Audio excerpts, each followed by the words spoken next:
are you? Good. So I have to ask you a very important question. When Yes. you Am get I to play, married? I am. I am. No. No. Okay. Sorry. That was no, it's inappropriate.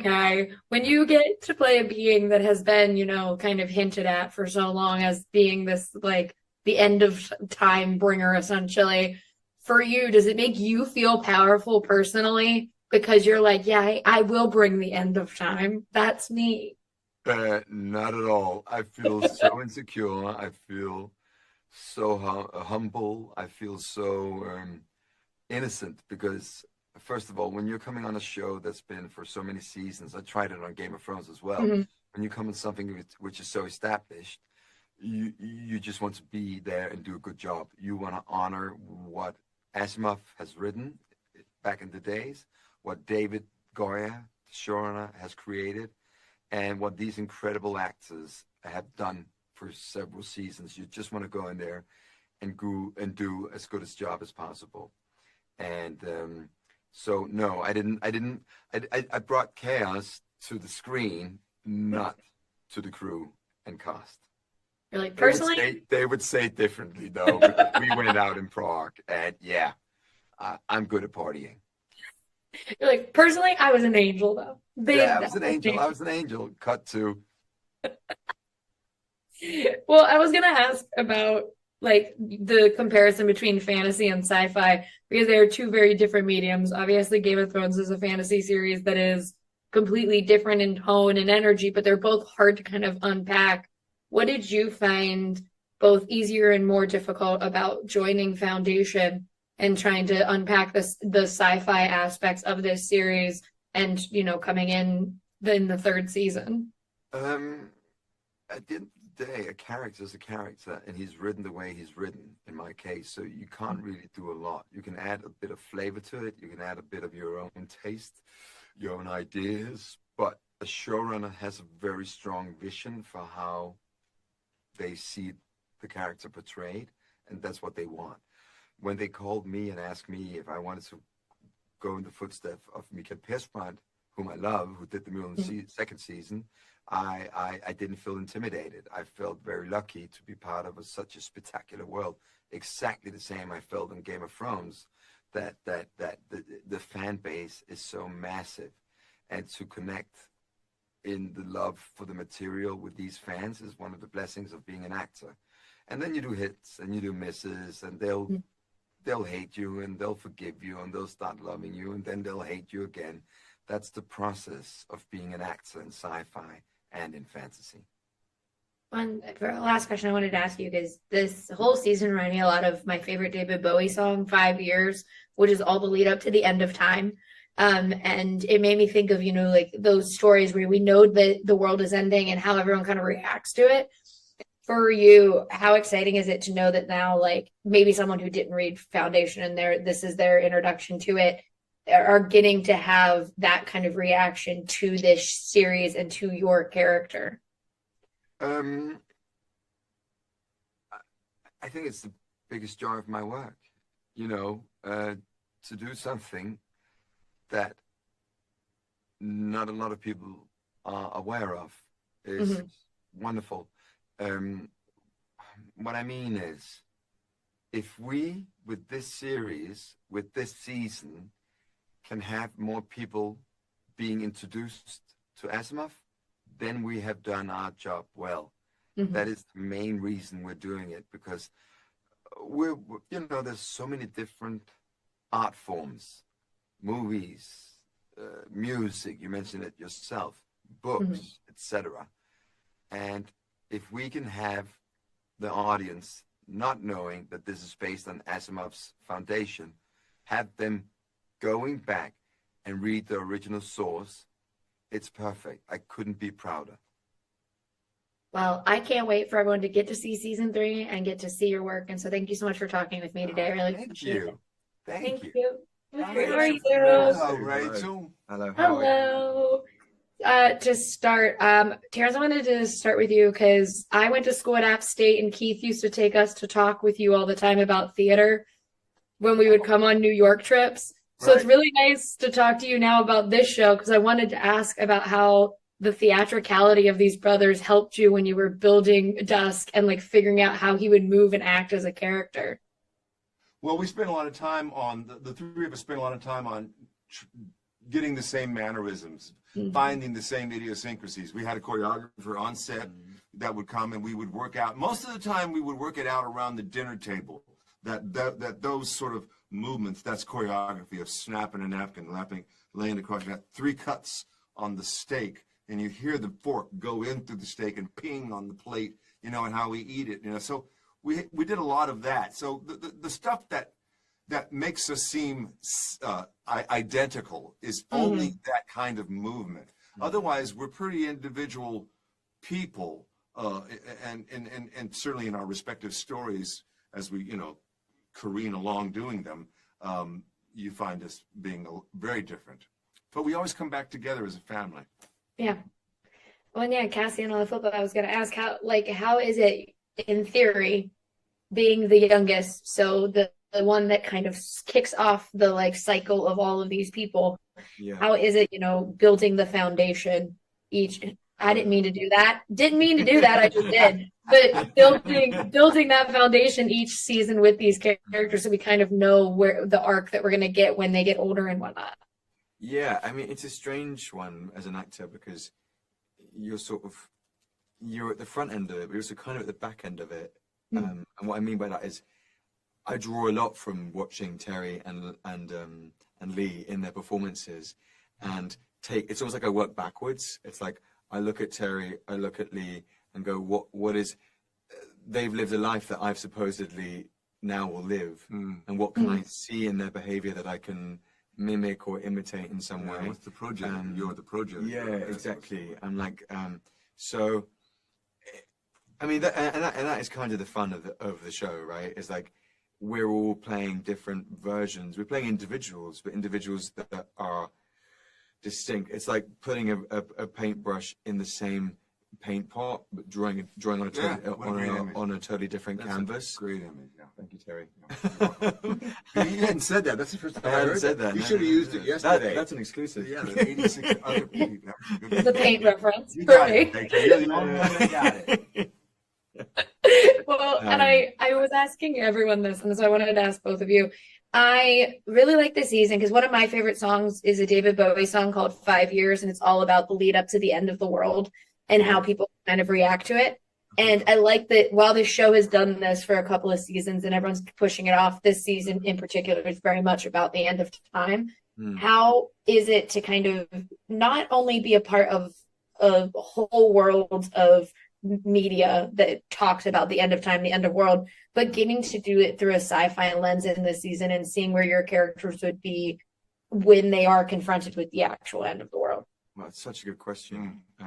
We need to listen to that song. I didn't know that song. I don't know that song. But we'll listen to it after this. Yep. What I'd say about this season is as Terry has said, the wheels really are coming off this season. The civilization as we know it over every planet is falling apart. And I think as a consequence, when it comes to the acting of it all, every character has at the forefront of their mind, what will be my legacy? I think all the characters are confronted very strongly with this idea of their own mortality, regardless of their age this season.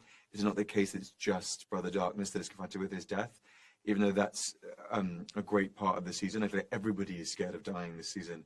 Everybody has the end of their life on their mind. And as a result, the stakes are so high. But not only that, everyone's making decisions that they wouldn't otherwise make in different circumstances. Everybody is kind of fighting tooth and nail to Survive. Yeah, exactly. And ensure that they are remembered in some way. Right. That's what the whole season's about. How do we survive? How do we survive individually? How does the empire survive? Yeah. And for the last question, I want to ask, obviously sci-fi fans have loved this story for a really long time, but I do like that Foundation as a show has kind of become its own thing, and fans can enjoy it if they hadn't read the books, or if they wanted to get into books, they have got the show first, whatever it is. So for both of those kinds of fans, what are you guys the most excited about for them to get to see in season 3? Wow. I think this is going to sound weird, but it's applicable. And I said it once before in an interview. It's about the indomitability of the human spirit to want to survive. Yeah. But you have this urgency, this desperateness. You have intrigue, you have spy stuff going on, you have, Dawn all back-channely trying to figure stuff out. So there's this thriller effect that goes on with it. And I don't know if that's answering the question, but It is answering the question 100%. I do think that this season, more than the others, is essentially a political thriller, but also a disaster movie. Right. It is. It is like from the moment you meet everybody in that one, everything is going wrong. The world is imploding. This is Man the Mule set on mind controlling everybody and destroying their lives.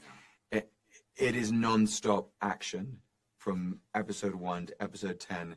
This season of television is a bloodbath. And it's so much fun watching everything fall apart. Before we go, can I see your T-shirt? Oh, it says Lee Pace is 6'5".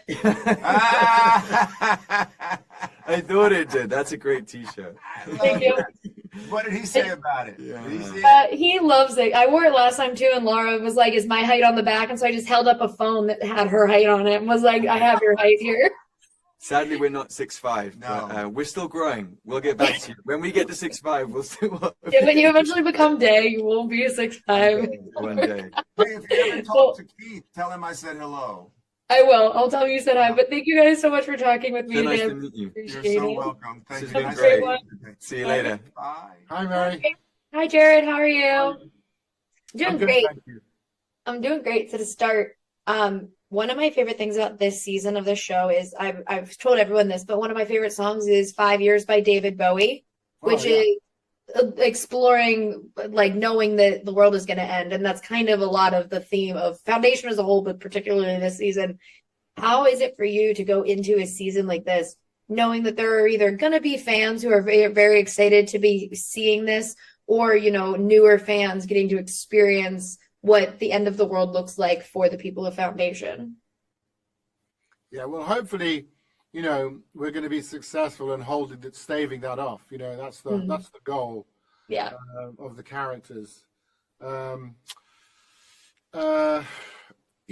think with all of these things, it's a slow burn, it's a slow build, and if we're lucky enough that there's sort of you reach critical mass, and suddenly a lot more people join you on the journey, and all of that work that people have put in terms of laying the,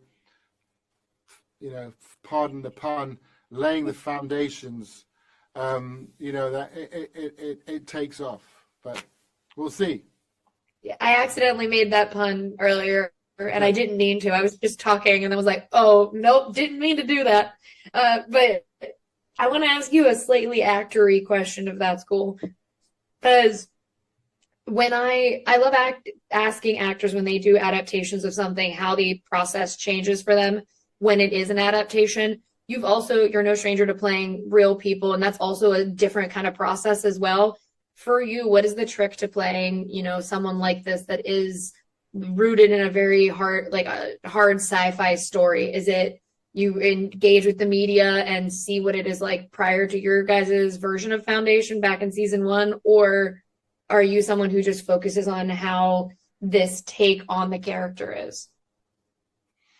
There's not a lot of him in the books. He's only in the first short story. And then the second short story, he appears very briefly, but that's as a recorded message, So there isn't a hell of a lot there to go on. And I've read the books. I read them after I signed on. And so I appreciated what the writers were doing with being able to pull narrative out of the books. But necessarily, there's a lot of license that has to be taken with it. And, at the end of the day, my job is to tell the story that's in the scripts, not to tell the story that's in the books. So it would be a completely different challenge if you were doing that. But, you look to other sources of material for inspiration, and you look for characters that may have been inspired by Asimov, and to see if there's a little hint of something that will spark your imagination and get that magic if going. Yeah. And for our last quick thing, I'm very excited that season 3 is finally coming out and people are going to get to engage with Foundation again. for you, is it exciting to kind of let it go now that like, okay, we've finished season 3 and now it's in the hands of the fans I mean, absolutely. I mean, I let it go last year. when you finished? I mean, when you walk off set, it's out of your hands. We're not involved in the editing. We're not involved in post-production in any way at all. So at that point, you did your job, you move on, and hope they don't fuck it up. Well, I don't think you guys did. I liked it very, very much. And so you. thank you for talking with me today. I really appreciate it. Oh, what a great shirt. Thank you. And the last time we did this, Laura, you said my height is on the back. So I've written your height on this phone. So then I love that. Thank you. Can't just wear the shirt again. But to start, one of my favorite things about this season is it reminded me a lot of my favorite David Bowie song, 5 Years, about the lead up to the end of the world and how everyone kind of knows it's coming. So I wanted to ask you guys, how was it in this season in particular, getting to deal with that reality as your characters and figuring out exactly how they would feel knowing that the end of time is in front of them? Yeah, I think that's the thing about this Cleon is that he just doesn't care. He's not trying to control it or fix it or, could you imagine if last season's Cleon was in this moment? Boy, that'd be a mess. That would be, this Cleon is just like, I'm going to mind my own business. I'm minding my own business if things are going well, things are not going well, and I'm still just going to check out and mind my own business. And I had a lot of fun playing him. And I think, to your point about like the end is coming, everyone can kind of smell it in the air. And, we've earned this complex political landscape. Season 1, it was just Trantor and, the little colony in Terminus. And we've just spent some time watching the galaxy change and grow and grow. And now there's Great Big Foundation and smaller empire and their political concerns. And suddenly the mule just kind of creates this black hole of chaos that grows and grows and grows. And I think it's such an interesting point that our show tries to make about what the end of times looks like. It's not just a big apocalyptic battle. It's like a disintegration. It's like this falls apart and then that falls apart and then this no longer makes any sense anymore. And then we forget all of that we once knew. And it's just so much more unfathomably complicated than that. So I don't know. I think there's it makes a lot of sense to me that the Emperor is stoned in the garden. Mm-hmm. What about you, Laura? How was it getting to kind of unpack all of that in season 3? Oh yeah, she's like this eternal witness of